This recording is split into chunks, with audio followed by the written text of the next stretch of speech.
guys with his on the field knowledge and some of the upper level stuff. We kind of combine it together. I think we're going to be able to give you guys a little bit of a different perspective than other channels. Oh yeah. And so like I'm the on the field eye, and kind of Hawks Nest is like the off the field numbers and the guys, and he knows everybody's name, he knows all the players, all the rosters. So he's kind of like the off the field guy. So like you combine those two and you got something really special here. So lightning in a bottle. Hey, whenever I need to know who a guy is, hey, I know who to go to. So he'll tell you the contract and everything down to the T. And likewise, when it comes to X's and O's, which is some of the stuff we're going to be really getting into at some points, no greater guy for you to get into with some of the stuff, especially with Seattle, especially with the defense they run. We're going to do general NFL talk. We're going to try to do this consistently and keep them short, but keep them coming out a lot more than what even I get on my channel. So I think it's going to give us a nice pathway. It'll be a little bit dressed down. We're not going to be as formal here. It's just going to be, we're on a Zoom call, as you guys can see. We just want to kind of just talk some NFL stuff. Just a couple guys talking. Just man cave stuff. And like I said, our channel is basically, as you, the subscriber, you are the channel. We're the information, but you guys dictate what this channel is going to be ultimately. You guys have a lot of good, feedback and things like that. And you guys know exactly what you want to see out of the content. So we're just going to bring it every week and just try to be different and creative. Let's talk about this week. What are you excited for with Seattle? I think with Seattle, I'm excited for most. If they get through this part of the schedule, we were talking a little bit about this before the Zoom call, but just that if they can actually get through this last of this front point of the schedule. I know that the NFL is split up into 4 groups, but I would consider kind of that these 5 games are in a cluster, the next 5 games are in a cluster, and then kind of the back 6 games are in their own cluster. We get through this 5-0, and it's not been the most daunting schedule to start out. It's not the most daunting matchup this week. You go 5-0, you look at the toughest road of your schedules, those next 5 games, you get through that, let's say 3-2. It's feasible, right? I'm not shooting for the stars. I'm not hoping, blowing like, oh, we'll go 5-0. We'll just go undefeated. No. Right. 3-2. Then I think you could go undefeated on the back half of the schedule when you're playing the Giants and the Jets and the Washington football team and those kind of opponents. So this week is key from that standpoint, because then you get to 14-2. Then you get to the home field advantage. Then you get that first round bye, which only one team gets this year in each conference, not 2. Unlike last year, unlike all the previous years. So that's got me super excited, because I think that when you go back to us in 2005, 2013, 2014, when we got to the Super Bowl, we did it by getting that first round bye and that home field advantage to the playoffs. Fans are not, which I think fans will be back in by then, or hope they will. But I think it's the yellow brick road to get there, Oh yeah. What's got you? I'm excited this week because, we had a lot of injuries, and obviously like I'm a defensive guy. So like we had a lot of injuries. We ended up, bend but don't break last week. And I just want to see who's healthy, who's going to come along and help us this week. We got a lot of guys that we want to talk about. Ryan Neal, as I'm telling you that he's coming off the practice squad, I was really, really, really optimistic about him. And I'm happy to see that he's doing really good. I actually have a lot to talk about him. I did some research and some film study on Ryan. Hell yeah. And I'm excited. I'm just excited to see how these guys come out and who's healthy. And we got a couple additions to our defense. So I'm happy that we're trending upwards versus trending downwards with all the luck that we've had recently. So. And there's 2 factors that I always say are somewhat out of your control as a team as you go into the season. And that's injuries, or as you're pointing to, luck, right? Which is some guys are going to get hurt on play, some guys are going to get out of that twist. Oh, he just turned something. No, he actually just popped up and ran back onto the field in the next play. That's out of your control. And then the strength of schedule stuff, I call it the feast factor, right? It's what the Patriots have been able to eat up on for years now, is they've been able to just sit there and eat up on the AFC East 6 games a year, go 6-0, and they're just sitting there with their hands back. I know people want to go that iron sharpens iron, have every week be a bloodbath. Me personally, I'm okay with the nice, just cheese way going right through. Yeah, exactly. You got to have a little bit of luck mixed in and sprinkled into that season. You do. And I think that that's part of the recipe to get to the Super Bowl. And I think that if they can, like you said, they are trending upwards. Pete Carroll's teams always seem to get stronger as the year goes on. They start out light. They start out usually stronger, especially if they can maintain the health. That's the key, maintain the health. But I mean, think about last year. I mean, we got Clowney. And then, it's kind of like the same thing. We get an acquisition and it just changed our dynamic of our defense and our team. So it's kind of very similar to last year. I think so. And lead into that, what about our newest acquisition, the man that goes by the name Snacks Harrison? Mr. Snacks.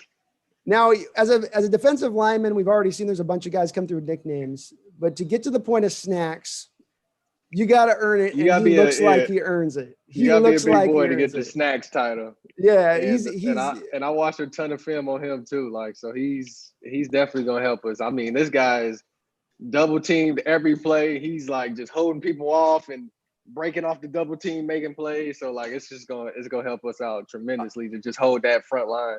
You can't, as an offensive lineman, you can't single up him to two gap. This has nothing to do with pass rush, of course, just on when you got them trying to run down a gap, A, B, whatever on side of him, right? You try to put up a guard on him heads up. I saw the same thing on tape. He's going to lock the guy. He'll fool the running back. He'll lean one way and trip the running back out. He's looking. He's got the guy right here. He's looking in the backfield. Yeah. And then bye-bye. See ya. And the whole time he's in control of it. The whole time he understands. And this is why I think for three straight years with Pro Football Focus, he was their best rated player in the NFL. Not just the best rated defensive tackle or defensive lineman, the best rated player. Now he's a one tech run stuffing defensive tackle that gives you just a little bit of pass rush. I might argue he almost gives you just about as much pass rush or maybe what you get from Jaron Reed, almost. But in what he does and you ask him to do, he does it very well. Oh yeah. What else did you see from him? I saw Anchor can get to the running back, still got some movement for his size. Yeah, he was pretty shifty to be, that big and massive. He's pretty nimble, like in my opinion. And I just like him because, like I said, you never see him going backwards. That's all I like to see. This guy never is going backwards. He's going frontwards and he's going side to side, getting people, making plays. Like, so that's all I like to see. I don't know anything about him from a personal standpoint, whether like he's a good locker room guy or what he stands for, things like that. That's kind of what I want to start to see and just kind of dive into who he is as a person as he, joins this team. Because I told you, this locker room right now is amazing right now when it comes to chemistry, like on the offense and defensive side. So I hope he's a good, guy for the locker room fit too, because he's very good on the field. But you just can't have talent on the field. You got to have that same mix in the locker room that's going to keep a healthy locker room together, that to make an important role to a championship goal, which is everybody's goal. I agree. And I think that's one of the things actually that made this happen with us at the front runner, because there was also Green Bay in for his services. I forget there's one other team, and they were also in the mix for the playoffs. They weren't loser teams trying to snag him up. These were teams that could be in competition. He had other visits scheduled with them initially. I think the one factor that, to your point on this, that brought him in was his relationship with Quandre Diggs. They play Call of Duty online. I follow them on Twitter, and they go they go at it.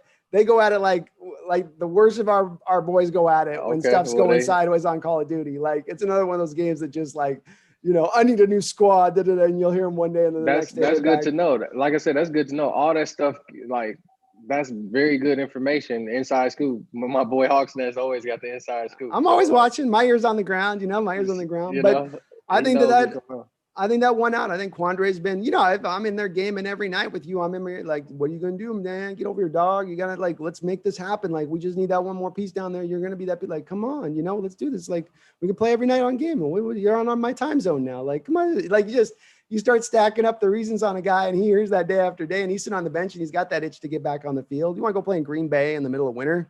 You want to go out being negative 20 degrees, wind blowing, no. Frozen tundra. Or Pacific Northwest, very temperate environment up there. So I think that pushed into it. And I think that you look at him, he's never gotten a chance to play for a winner. This is the thing that it's one of my newest thoughts in NFL and players and stuff now is the transformational power of going from loserville all the time into suddenly being on a contender, and what that can do for a player's mentality and what that can do for his play. This guy's been on the Jets. He's been on the Giants, the Detroit Lions. None of these teams have won it during any of his time here throughout the league. Now he gets to go to a team that's not only going to be a playoff contender, but a Super Bowl contender. And he's played, like you saw, I don't know what you saw in the film. I saw a dog on the film. I saw a guy, not just a big body, who just relies on himself to kind of lean on people and like, I'm moving me, I'm fat. Right. A guy a guy that's just sitting there trying to catch people. Like he's going after people. He's actually like shedding blocks and going after people and meeting people at the point of attack. So like I know those big guys that just want to take up space and just catch people in their chest and stomach. He's actually going out actively making plays happen, going out and making tackles. For sure. And I think that he's gonna the thing he's gonna add, and maybe we can turn to this a little bit. He comes in now. You have a defensive line that's playing very good. We're top 3 right now, if not top 2, in stopping just the run. Not good in pass rushing. Let's just try to concentrate on the running game here, because he'll give you a little bit of pass rush. I don't. It's not going to be a lot or substantial. Maybe just a little bit of a flicker here and there. But now what we've done here with this, you have the number 2 defense, right, with stopping the run. And some of this is guys developed. L.J. Collier has been really pretty good in stopping the run. He's been that safety against the Cowboys. He was the one who took that lineman and put him in the back door, so Ezekiel didn't have any room. You know, another lineman made the play, but he created it. And he has had a couple of those kind of plays. He's still not generating any pass rush, but I've always said that's his upper end, right? Was that he was always my upper end for him is a 5 tech defensive end, run stuffing, early down defensive end. And that's what he's proving to be. You get him in there now. We got Brian Monet's developed a little bit, some nice little game. He's one of the more active, effective pass rushers, and he's a big body, 350 guy too. Right. Jaron Reed's in there. Poona Ford's in there. This guy comes in now to rotate those guys in. You're already at top 2 in the league stopping the run. Yeah. Is this as bad as we are against the pass, Dmack? And we're bad. We are bad. But Poona he's been balling, man. Poona, that's what I'm saying. They got a solid inside all of a sudden. I mean, they don't got any pure. They're all essentially 4 1 techs that they've stacked up. There's not really a true 3 tech on this roster right now, but it's working. It's working. It's working, you know, and I'll take it. Yeah. Can you see from your standpoint, when you look at the schematics of a team and building a defense, this is going to be unlike a defense we've ever kind of seen put together if it can be successful. We've seen defenses like this put together maybe that have failed, but defenses that have been effective, stopping only the run, putrid on the back end at stopping the pass. No pass rush. I mean, this is essentially, if I was to put that in a formula, that'd be the formula in front of us right now. Can that go get a Super Bowl, or can that only go get a Super Bowl if Russell Wilson is Superman, Michael Jordan, you know, whatever? You know, what do you think? I don't know. Like, so I'm sorry, I didn't hear the question. I was telling you to turn the lights back on. Oh, it's all good. So I forgot my question. No, I'm thinking. So we're built this super run defense up right now. After this point, you're top 2 in this league right now and stopping the run. I'd expect the addition of Snacks Harrison to bring you into at least maybe even the number 1 slot. If not even now, if you think about this and consider it like this, because teams are going to realize quickly against us they can't run, they're going to give up quickly as well and not even test it. This means, again, we're going to continue to give up all this yardage. There's the potential you set the record this year for giving up the most yards in the NFL history. Still reach the Super Bowl.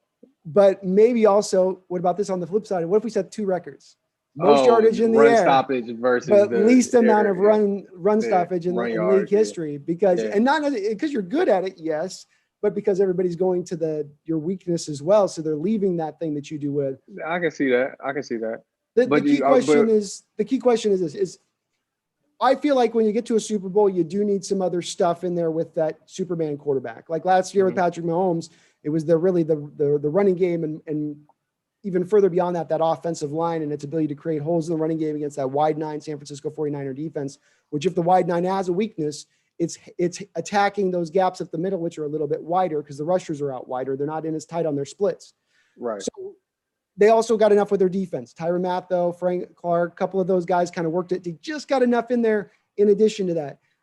We've been on a trajectory where it's Russell Wilson, and he's pulling everything, kicking and screaming along with them to a degree. He's got DK Tyler and he's got the weapons. But is it enough if you create this run stuffing defense that's just spectacular run stuffing, creates turnovers, but generates no pass rush, and then gets dinged up on the back end constantly? I mean, people are throwing for 350 yards a game. Is that a Super Bowl contending team? It's one of those things where I feel like you say, attrition. Like, I mean, as long as we're able to keep the bodies healthy, I think it is. I mean, because right now, you know, nobody's showing us that they can beat us otherwise with any other type of scheme that we've been running. I think it's effective. Like I said, it's going to boil down to staying healthy up into the Super Bowl run and just keeping guys healthy. Because like right now, our depth chart is thin. And so like, you know, as long as we can keep these guys healthy, I think it will work. It's been kind of like a non-traditional type of way that we've been going about it. But I think it possibly could work and take us all the way there and even win us a championship. But like I said, it's got to have a roster that's really healthy, that's going to have, like I said, luck. Luck plays a lot sometimes into these Super Bowl runs. You know, you can't be just all talent. You got to have a little luck on your side when it comes to schedule, when it comes to just keeping guys healthy and things like that. So, like, sometimes it doesn't even boil down to who's the best talent. It's just like look at San Francisco. Like, they came into to this season as the favorites. And they are just like really down and out when it comes to like players, and it's just their luck. You know what I mean? It's like, who would have thought that they would be down all these players and things like that?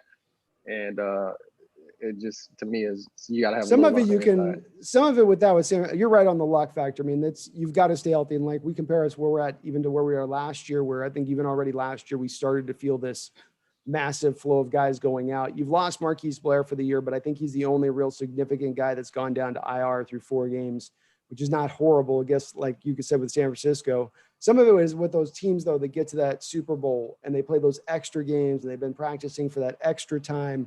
I do wonder about them just, it's like with Sherman. Wearing out a little bit. Yeah, like people thought with Sherman, maybe like he just had like one big bullet left in his gun last year. And he's like, if I just get through the season, get my one more championship. And he sort of laid it out on the line. And it's like he's got this calf thing, which seems to maybe be connected back to some of the Achilles injury he had a couple of years ago. And there's a little wonder, like maybe they just kind of used up that bit to get there because it takes so much to get there. It is such a hard road to get to the Super Bowl. It's a draining task to get there to the Super Bowl, and even when they win the Super Bowl. I mean, these teams come back that next year. That's why not too many teams repeat in the NFL. It's very rare to repeat because it's so taxing on the franchise. So I definitely agree with you, what you mean by that. Well, let's bend in a little to general NFL talk for a second, because I think that's also a good nice little segue. Yeah. When let's look at the AFC, let's look back at the NFC. Could we kind of sum up some of Seahawks' chances for what they're going to be looking at as we go forward? When you look at the AFC right now, it's pretty obvious that you've got your cut of the bud. You got the Kansas City Chiefs and the Baltimore Ravens as your 2 prime teams. There's other teams that are kind of trying to be in that mix too, that you could maybe make the argument for in Indianapolis. Maybe, Steelers, and maybe, but those 2 teams do seem, I know, and I just don't trust him, especially when he's going to have to play in November out of that stadium. He's got to go on the road to Baltimore, on the road to Kansas City with that arm. I've seen that in the past with him with San Diego. It doesn't work out well. And it's not going to work out well this year either, in my opinion on it. But when you look at those 2 teams, obviously the Chiefs beat the Ravens and gave it to them. They kind of handily had that game, and by early third quarter, it was taken. Right. To me at this point, I still don't trust the Ravens and Lamar Jackson. I don't, with him as a thrower in the playoffs. I trust him through the regular season. We're starting to now see with the knee thing popping up. That's some of the stuff we've talked about with, like, if he's going to run like that, be a wild man, he's going to take too many hits. I still come back to, I think at the end of the day, when the dust settles in the AFC, we're looking at Kansas City as the team coming out of that. I agree. I don't trust Lamar Miller because he just haven't shown us yet. Like, it's not even about, his accuracy, anything like that. In the big moments, he's had opportunities to show up and he hasn't. And so from that standpoint, I can't trust the guy until he shows us. I mean, he's lost to Patrick Mahomes, this year. And then, like I said, in the playoffs last year, he, was a shell of himself. Like, so he hadn't showed me anything in any big time moments. And so I can't get on that bandwagon to say that he's got over the hump with that. So I don't know. Yeah. And I mean, we got to give him some credit for that game. Andrews dropped 4 or 5 passes in that game or something. Like 2 of them were in the end zone, which maybe that turns that strength. But it's the playoffs I go back to, less than the game than they played this year. Though I do go to the game this year because Baltimore was coming out so rolling, and Kansas City was doing good, but they were kind of just, you could see they got the cruise control hit on the car, right? They're just kind of rolling through the schedule. Baltimore looked like they were like, we're gonna be savage this year. We're going after it. And then they just kind of to have them just get banged down. It was like, oh, okay, they don't look even close in this game right now at the moment. I know they're close. I know they're a better team. That's not their best game, but this game's in Baltimore. You guys are getting down by 2 touchdowns in the third quarter in Baltimore. At home with no crowd, no kind of excuses at all. And I know they want to hit out Earl Thomas, as far as everybody wants to put Earl Thomas RIP in the ground right now. And I think there maybe needs to be a few more people wondering about, does Earl help you in that game in the secondary back there? Do you guys know that you guys sure it's just been an even move across the board to this guy because he's more assignment correct? maybe you lost a little bit of that freakish athleticism that Earl's got out there. You know, I wonder with that in them in that secondary, if that will come back and hurt them that cut at the end of the day. Maybe not, but I think that'll be interesting to see. And then I guess let's flip it to the NFC. We've got last night, Tampa Bay lost last night. They have a YouTube videos out there. I was thinking of last night, and you see it more for the NBA, and it's like when the game passed me by moments, or when I got old moments, over the hump moments. And you got to feel like sometime we're going to see a video of Tom confused like an old man, like an old geriatric pointing forward to the sideline. The funnier part for me is that he denied it. Like, no, I didn't. No, I knew what. Oh, I know. And the coach backed him up on it. And I'm rolling my eyes. And it's bad as like no one at the point said, get your gun down, man. Because then he comes back and does it again, like on a second shot where he's still like, no, that was third down. And it all, like, come on. It's refs, help me out. Let them know like what down it is. We can. Turnover on downs. And it backs up too from what the situation is. He's throwing right at that point to get a chunk of yardage because he's not thinking first down. He's thinking, I got an extra down.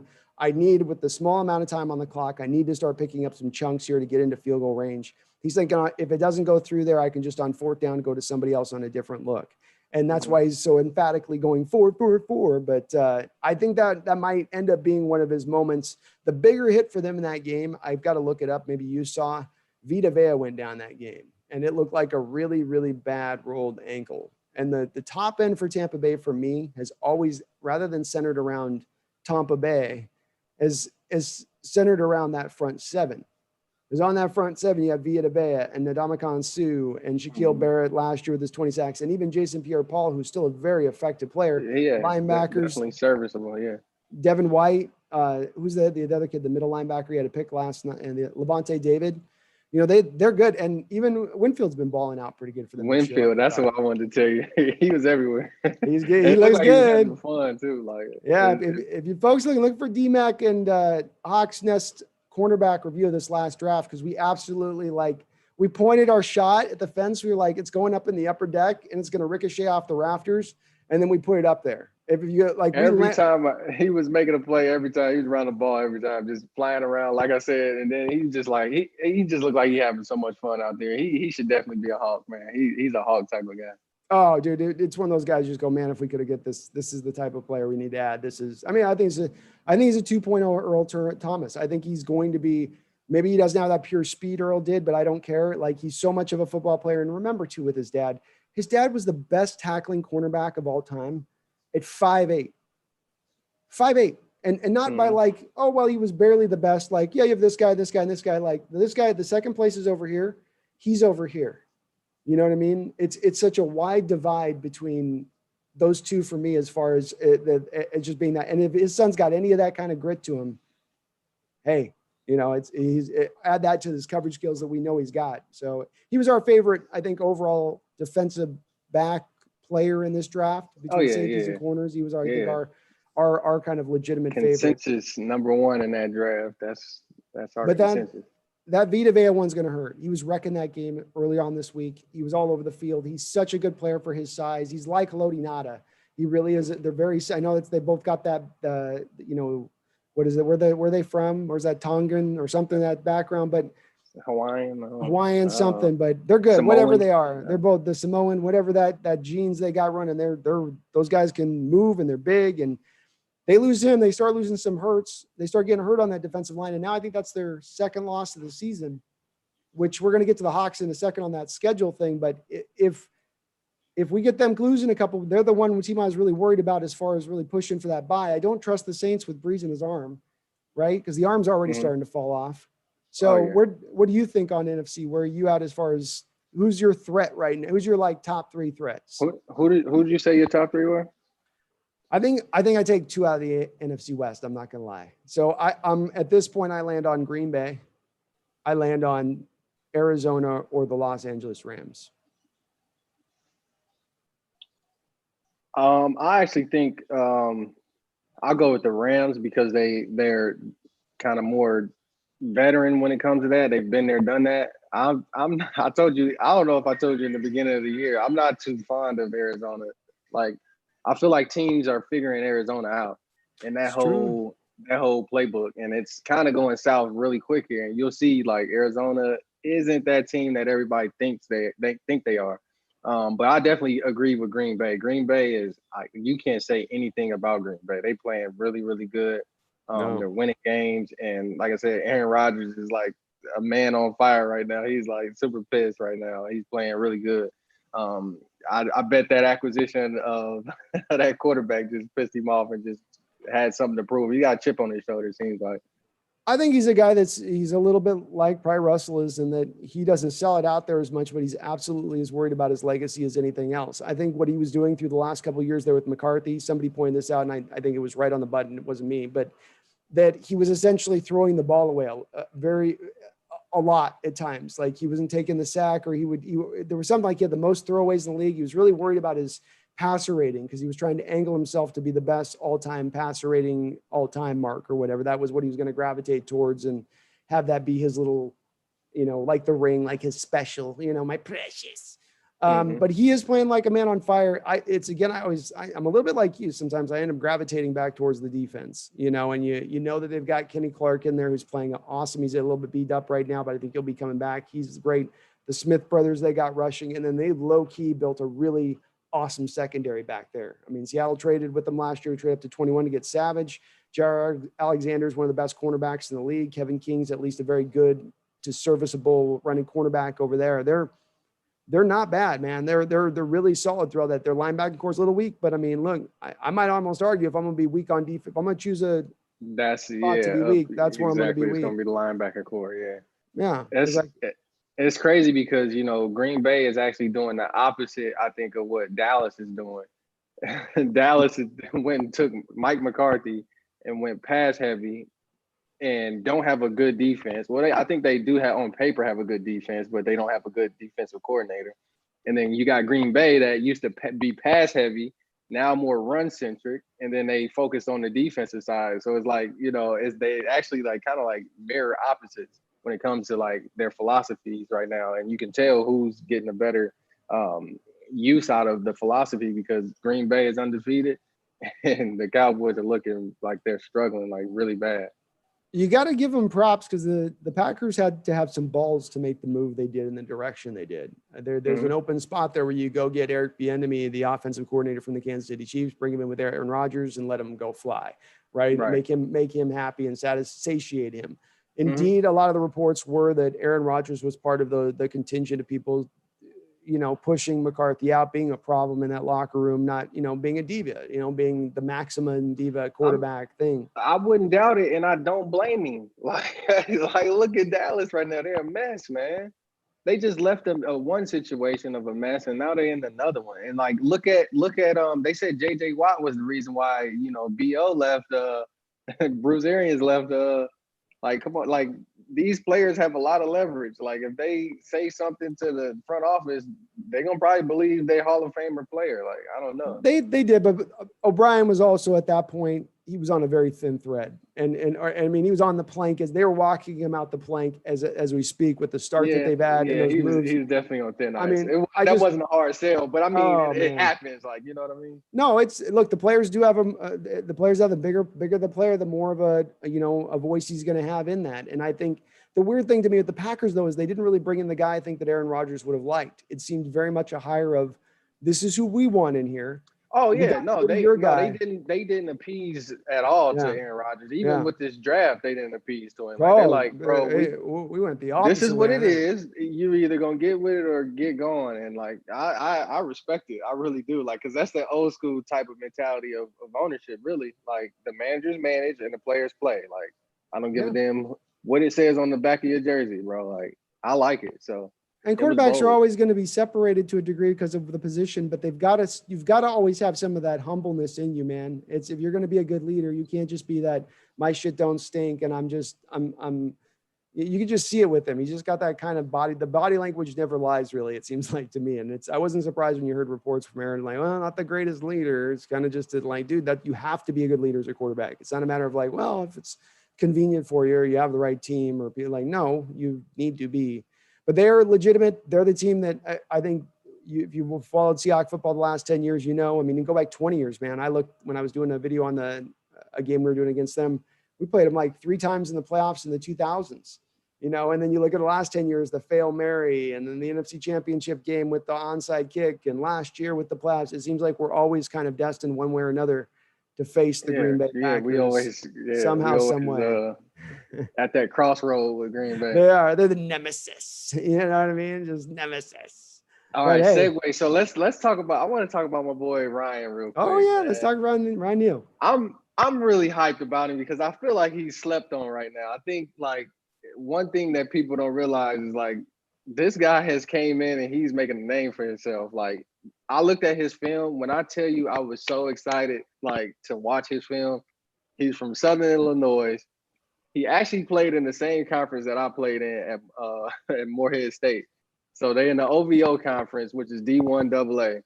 So not a big school at all. But one thing that I saw about him is that like on film, like it don't lie. Like this dude was always around the ball. He was always making plays, interceptions. And even when he was getting interceptions, like he was almost taking it to the house on every play. Like, and I was like, dang, this boy is balling. Like he coming up, filling the alleys, making tackles. He was everywhere. Like, I don't know if you see his film. Like, I'm so excited about this guy because I feel like he finally caught his break in the NFL. And like I said, only time will tell. I think this guy is really going to be like a very solid piece, an important piece to our run here to the Super Bowl championship. And that's just my bold prediction. That's my bold prediction. When I saw him the first time, I'm like, that is it right there. That's an NFL safety right there. And he actually played a little bit of corner too. Like when he was in college, he played a little corner, he played a little safety. Like so, like he played everywhere on the field in the secondary. And dude was like flying around. Like he's not afraid to stick his nose in there. He's a tackler. He's a thumper. Like he's a thumper. Yeah. Well, like, the one thing I wanted to ask you about that, because I thought you'd have a unique perspective. You were a free safety in college. You suffered a major injury with the wrist injury, basically kind of derailed any potential hope of getting out there on the NFL. This guy's a small town, college guy that comes through. It kind of as I was thinking about with his development, watching him, and I'm very excited by him too. He's got a myriad of things he does out there. He's not just been a one-trick pony. I mean, he high-pointed that ball against the Cowboys. He's laid a smack out there that was, he can move. You can tell he's not just a slow footer. His mentality is he knows the game and he plays it well, I think. But it speaks to there's these talented guys across the nation, all over the place, and for whatever reason, a college coach doesn't get film out to scouts. An injury occurs at the wrong time and just can't bounce back. That are always laying in wait. That same publicity and that's right.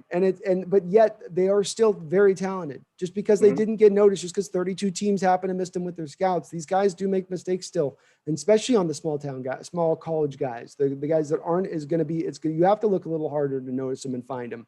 And it brought to my memory us just kind of talking about like with your story, where it's like, look, you get the opportunity, you get that chance.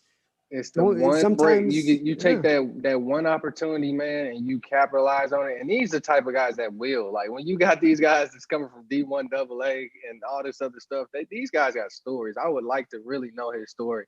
I'm actually going to look into it and probably do a video on it and just look into his background and figure out his story, because I can it's just something in me that's just telling me that this guy come from he probably got it out the mud. He's worked for everything that he's got. And what better situation to be with the Seattle Seahawks, who loves to find talent in the 6th, 7th round. You know what I'm saying? They just love to find talent and they don't care about the big school name guys. They just want to know, are you here to put the work in?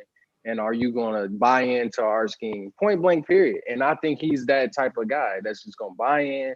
He's going to do what the coaches tell him. He's going to be very coachable. And you could just tell when you buy into the system, just good things happen to you. And like I said, he got an interception last week. He just, like I said, buying into the system, to the scheme, being where he's supposed to be. And like I said, it wasn't the greatest interception in the world. He was just where he needed to be and made the play. And it's kind of like same thing with Shaq Griffin. Like he's not doing nothing world class. He's just where he needs to be. And that's what the Seattle scheme is. Like they put the guys where they need to be. and it's up to the guys to be competent enough to make the plays. And these guys did. Like, they capitalized on just being in the right spots. Well, we're hearing right now the whisperings of we might have just lost Lano Hill, it looks like, potentially for the year. And you've got Jamal Adams fighting through this groin. Marquise Blair is out for the season. To your point on this guy being an integral piece as we go forward, that would seem to lead towards that as we're looking right now. And if we can get a guy who right now is the 5th rated safety by Pro Football Focus in the entire NFL. And that's, granted it's through a game and 2 games or whatever, but this also matches the eye test. That's what to me the Pro Football Focus is really there for at the end of the day. It's not there for the sole thing where you take a number and go, that player's that. It's to take that and know that this guy, somebody out there, multiple people have watched every play of this guy. Here's their assessment. What have my eyes seen now to it in comparison? And it does match up. He gets me excited. The thing to Shaquille, the one thing that gets me excited for this last game is he, for the first time, did the thing that we've been begging for him to do for a long period of time. Jump a route. Not the previous week against Amari Cooper. He's running trail. The ball's thrown a little bit back behind Amari Cooper. He's able to, it's in his face. Yeah. Okay. You got the interception. Great. It was a good interception. He showed some hands. Fine. This week he's dropping into cover 3. Okay. We've got the slot and we've got the outside, X out here, right? The X is running a little curl. The slot's doing a comeback. His responsibility is to cover 3. Now, this is what we've seen with our young quarterbacks that get messed up on. I got to protect against cover 3, protect against cover deep. Don't get me deep. Don't get me deep. My priority guys running the flat, stay up over the top of him. I know route read that's where that slot guy's going. I know what his route that combination's coming. Jump that route now. This is that moment I have in the game to go and jump that route. I've not seen him do it. I don't know if he's done it at all on any of his other interceptions throughout his career. He did it on that interception. He bailed off of his cover 3, jumped the route off of a guy that he wasn't covering. And that's made a play outside of the scheme. Yeah. Right. And that gets me excited because if he can start to duplicate that, then I'm more willing to pay you, man. I'm more willing to put up with some of the stuff where you get burned here or there. I'm fine with that. But get a pick every once in a while. Give me 4 or 5 interceptions a year. When you've got that opportunity. The only thing it was Fitz magic. Like, Fitz magic was horrible. He was now I'd be more impressed if he did it against Tua or something like that. Like, Fitzpatrick was terrible. I watched that whole game and it was just like, this dude, it shouldn't even be in the league. Like, I don't know. Like, I guess he's serviceable and he could just maintain the game, but they had no fear in Fitzpatrick. They just literally just sat back and just literally just read Fitzpatrick the whole time because he's not looking these guys off. He's not running through any read progressions. He's going straight to. He's got the play in mind. He's got the beard fluttering. He's just telling gonna the guy let in it the off. huddle like, "Hey, the ball is going to you, bro. There is no progression. Just get open, bro." Like, it's kind of backyard football. So I was impressed that he did it. But then again, I'm just like, it's Fitzpatrick, man. Like, I know. He ain't doing nothing special out there. But I do give him kudos. He made the play. It's coming on back-to-back weeks interceptions, and he was covering Amari last week. Is legitimately, But again, Dak, same thing though. Those are good quarterbacks that will throw you the ball if they. I mean, this is the elemental part to their defense right now. Last year they were horrible in every defensive metric there was: sacks, pressures, stopping the run, 4.9, all that. This year they've got 2, stopping the run and the turnovers. Last year was just the turnovers. They were top 5. And that's what, to me, this is at the base of Carroll's philosophy. First and foremost, I'm going to stop the run and turn offenses into one-dimensional attacks. I'm going to force them to just pass heavy, stop the run. This is what we've become, right? It's playing out this way on the field. And his philosophy is that if that quarterback throws 45 times in this game, I'm going to get a couple tip balls that'll be intercepted. He'll be off on a couple of those targets that'll land in my guys' hands. And we'll flip the field enough that it won't matter about the bend but don't break defense or any of that other stuff. And it's held true so far. To me, it is a little bit, you can reap. Like, Jamal Adams is a turnover causer. He's going to cause some fumbles when he eventually gets back in. Certainly this Neal's guy's got a nose for the ball.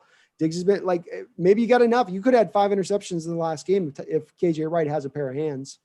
He had 3 balls in his hand with 2 hands on it in front of his face. I mean, it's as easy a catch as it gets at that point, basically, my guy, like catch it. But we'll see. It's good. We've never seen a defense like this, man. I can't go back to any defense that I go to that was I can't tell you one defensive scheme where they like, look, I'm going to give you 1 million passing yards.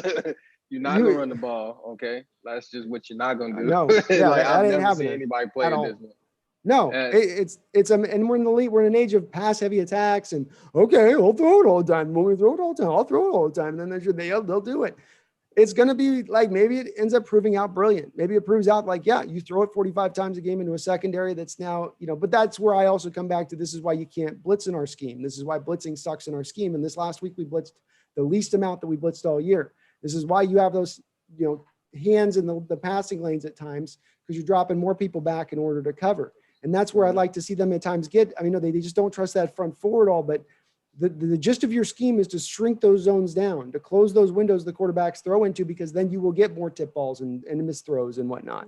And right. And that's, I think that played out this week. Shrink the pocket, basically. That's right. And I think with them, they played a lot of cover 2 this week. I don't know that they play a lot of cover 2 all the time. They like that single high stuff.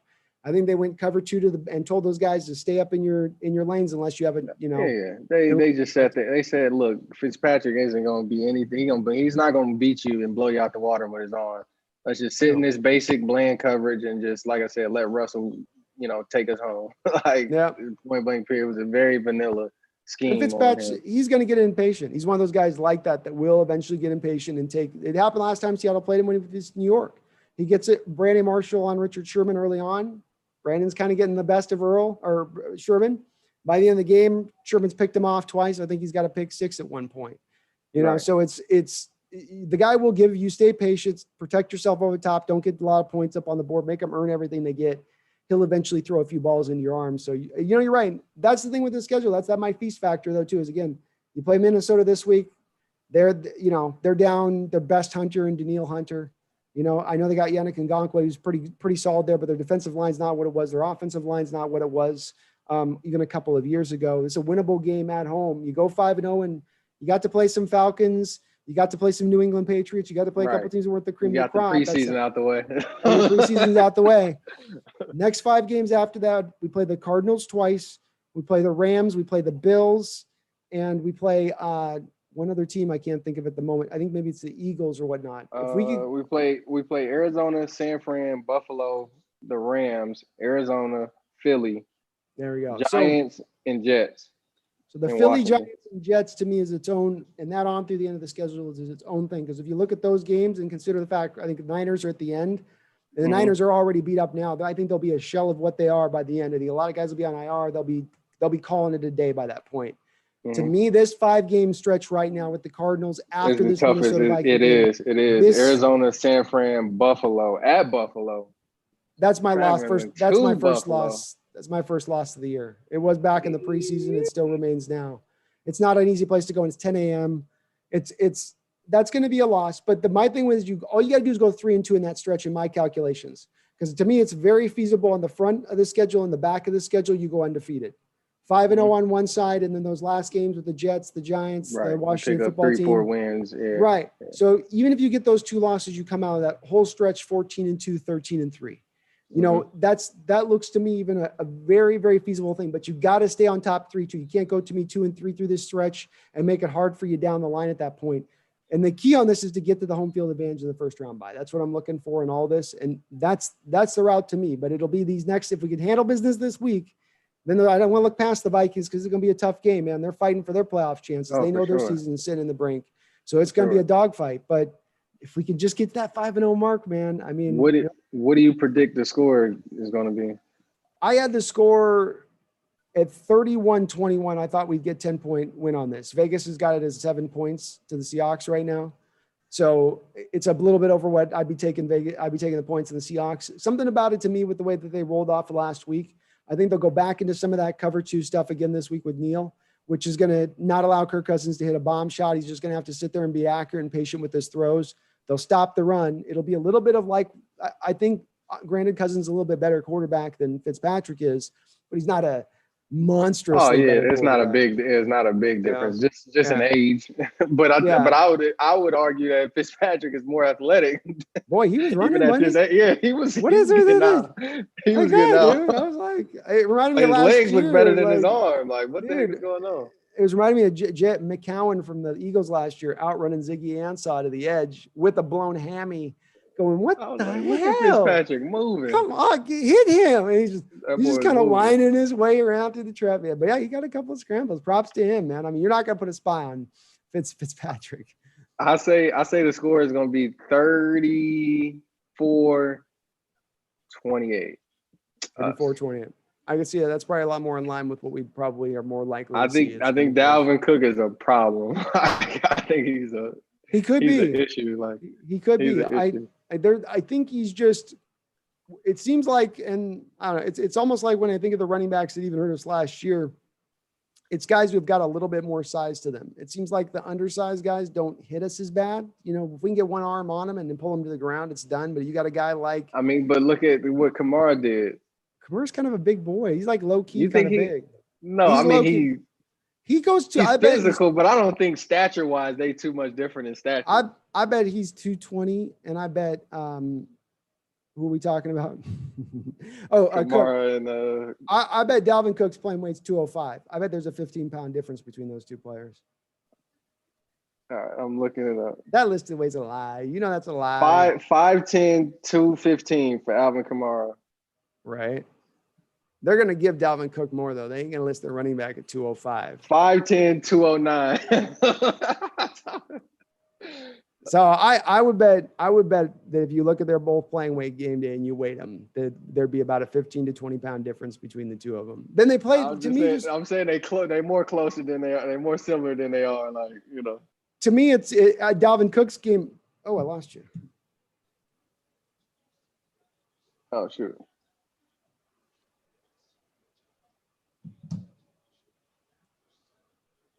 There we go. I get you. Yeah. So to me, Dalvin Cook's game though is more of the jukey and the wiggle, quick elusive, quick separation. They definitely have two different styles, but you said like I get what you mean. I get what you mean. Yeah, I just Kamara is more like between the tackles can still punish you. Right. And Dalvin's like jet sweep. I always felt like Dalvin, if he was like another inch and a half taller and 20 pounds heavier, would be unstoppable, but he's like just a little light where a guy, he comes through that hole and that defensive lineman gets his one arm out. The difference between knocking that arm away or that guy. You can clothesline him really quick. Yeah, exactly. And I've seen him at times where guys get their hands on him and he just can't, he don't got that girth to fight through the tackle and pull it off. Like Carson, for instance, who can kind of fight through some extra stuff. And, I like Cook a lot. I did, but that was the thing that gave me hesitancy when he was coming out of Florida State, I think, or Miami, was that you saw him with this great acceleration. I mean, one of the best in the draft. He goes 0 to the first 5 steps faster almost than anybody. But then he's got a top end speed that's limited and the size is a little, I guess that's what I don't hate the guy. That's why I'm a little down on him, man. That's why I'm a little you're not too high on him, but let's see. So closing remarks. So we almost at the end of our show here. Anything you want to say or add or talk about as we close up? My last couple of things are this. The Seahawks need to go make a couple more moves for pass rushers, especially depending on the health of Rasheem Green. It doesn't look like Darrell Taylor's going to come back. I'd like to see them kick the can down tomorrow as far as the salary cap situation goes. They have the 5th most amount of the cap space moving into next offseason right now as it currently stands. Sacrifice some of that for the now if they have to. Make a trade to bring in more guys. Snacks Harrison's great. I'd like to at least get very minimum one more pass rusher in here and not just like a Jabal Sheard guy that's sitting on his couch, but a guy that can give you some good snaps. As well, continue to let Russ cook and integrate the short passing game into it. Buy into it, stay into it, don't leave it. Don't fall back into your run first heavy nature. Some teams you can do that with. I know, like we did with the Patriots, where they have a great secondary, so you want to go with the run. But those are my two thoughts on that. So you want to be 60-40 when it comes to pass run, 60. I've never been that far. I've really never been that far. I've been just get us to the middle of the road in the NFL on our pass to run ratio. So we're usually have been this 53% of the time we're going to run, 47% we're going to pass. I've always said throughout this offseason, just flip those numbers for me. Okay. Go 43 so pass, 47. Not a huge difference. Not a huge difference, but what a huge difference it'll make. You saw it this last week where just those added attempts. And then there's also the 2 other things in addition. You pass on first down with more regularity. We went from, this is the biggest thing on the season, one of the biggest keys on the season, because this is about teams early on in the year looking at your keys from the last year. Mm-hmm. Why we've been able to throw teams off is we ran the ball more on first down. Has switched up, yeah. It's 32-1, 1-32. So last year we ran more on first down than anybody else in the NFL. This year we passed more than anybody else on first down. And believe it or not, defensive they look at that, like the pattern on what you run on first down, second, 100%. Third, and down and distance. So that does when you're like especially like Carroll, because he's so hardcore about it. He'll be like, we're here to impose our will on you, and we don't care if you know it's coming. It's still coming, and you can know all day it's coming. You know which lane it's coming in, and we're still gonna run it right down your throat. Like, yeah, that's great and all, but like you're making their job easier. You know, you're making it easier on them. So that's kind of my thing with it, is just sticking those lanes up tempo like we saw. That was good too. They ran a little hurry up. And they caught those guys with the David Moore touchdown in the back of the end zone. With the guys 12 on the field. Linemen aren't even getting their hands down on the ground. That was so shocking to see. I was like, us? We caught 12 men on the field. I was like, Russ has got it in his game. Trust him. Let him run. And you come to learn that his headset was out during that play. That old drive, his headset was out. That was Russ calling his own plays in that moment as well, in addition. So just look, we've seen him, and that's happened before in the past, and he's done the same thing like that in the past. You know, the guy's a de facto coach on the football field. So let him cook, get the pass rusher in here. You're gonna get yourself into that Super Bowl favorite realm, not just Super Bowl contender realm. That's good stuff, man. I appreciate you, Hawks Nest. Anytime. Joining my stream here. We got a lot of stuff cooking. We're gonna bring it straight to you live and direct. 100%. And like I said, we just love doing this. This is something that we enjoy talking about, just NFL period, but also the Seahawks, because that's what we are about. Like I said, I'm excited to get this page up and going. This is the first video, just kind of touching a couple of things before week 5. And last but not least, go Hawks. Go Hawks. We're going to time that out. We got to work on time. All right.